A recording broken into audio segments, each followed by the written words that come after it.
Martha Speaks by Susan Meddaugh.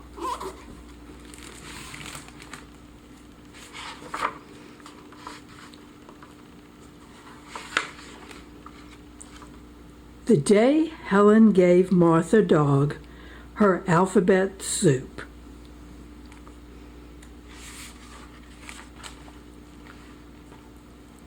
Something unusual happened. Martha's brain. All the letters from the alphabet soup go in there and get all mixed up. The letters in the soup went up to Martha's brain instead of down to her stomach. That evening, Martha spoke. "Is it a time for my dinner?" Martha's family had many questions to ask her. Of course, she had a lot to tell them. "Have you always understood what we were saying?" "You bet. Do you want to know what Benji is really saying?" "Why don't you come when we call?" "You people are so bossy. Come, sit, stay. You never say please." "What's all this nonsense about pit bulls?" "Do dogs dream?" "Day and night.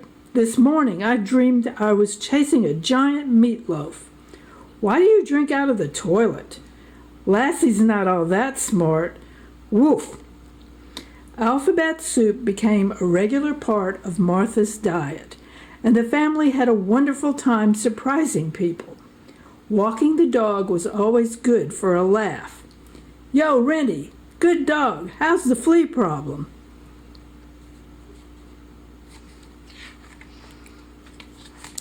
They ordered pizza from a different restaurant every night. "How much do I owe you?" They taught Martha how to use the phone, but that was a big mistake. "Hello?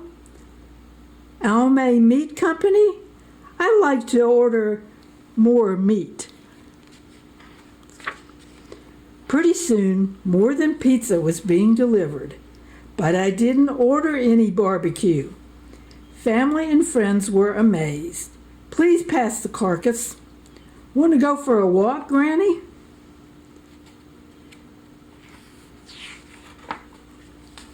Although there were those who doubted, there is no such thing as a talking dog. Martha always had the last word. "Speak, Martha." Woof. Just kidding. But there was a problem now that Martha could talk. There was no stopping her. She said exactly what was on her mind. "Why, that man is so fat." She made embarrassing comments. "Mom said that fruitcake you sent wasn't fit for a dog, but I thought it was delicious." And she always told the truth. Who did it? Helen did it. Occasionally she wondered why her family was often mad at her. But she kept on talking. She talked through everyone's favorite TV shows.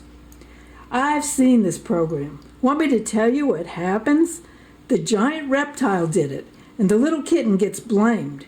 But it's okay because Ninja Woman and Enviro Man team up to save the little kitten, and of course the world, and except her own." Meaning that she talked through everyone's favorite TV shows except her own. She talked while they were trying to read.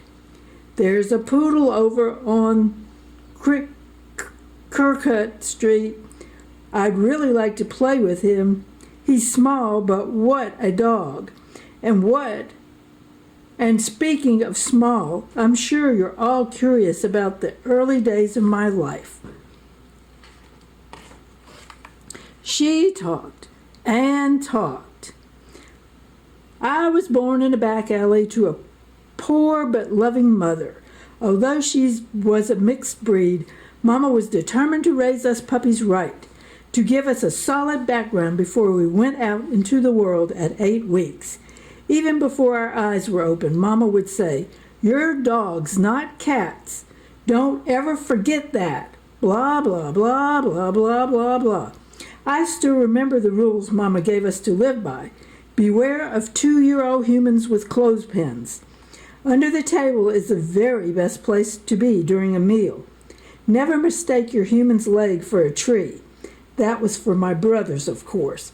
And if it's black and white and smells funny, it's not a cat. Don't chase it. And while we're on the subject, I understand cat, but I can't speak it.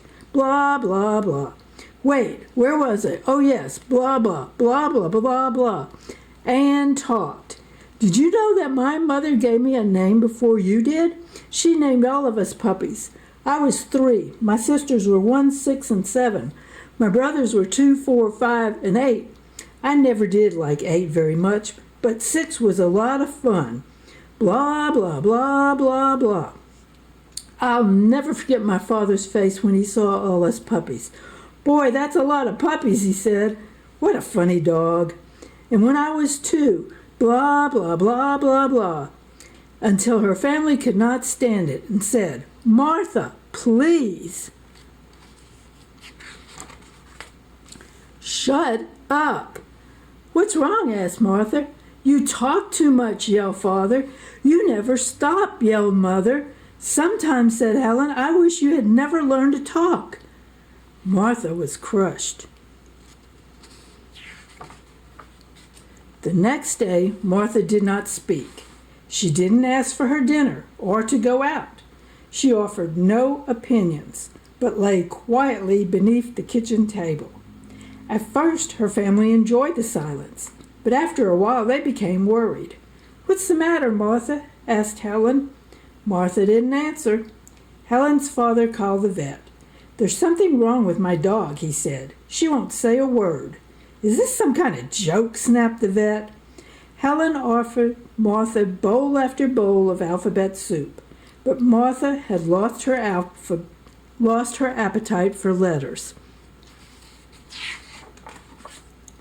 Martha's family wondered if she would ever speak again.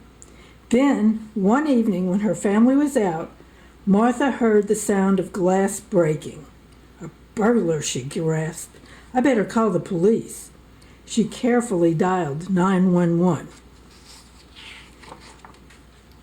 But when she opened her mouth to speak, yip, arf, arf, arf, arf, woof.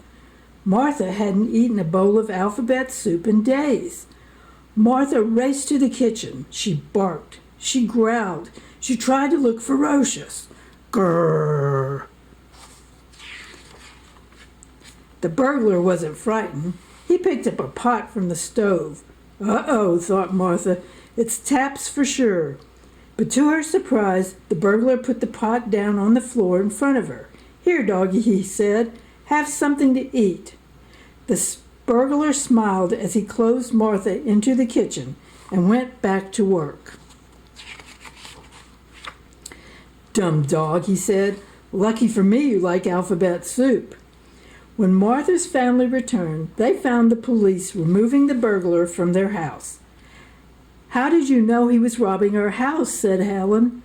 We got a call at the station, said the officer. Some lady named Martha. Good dog, Martha, explained her happy family. You're so right, said Martha. Now, Martha eats a bowl of alphabet soup every day. She's learning what to say and when to say it, and sometimes she doesn't say anything at all, at least for a few minutes. The end.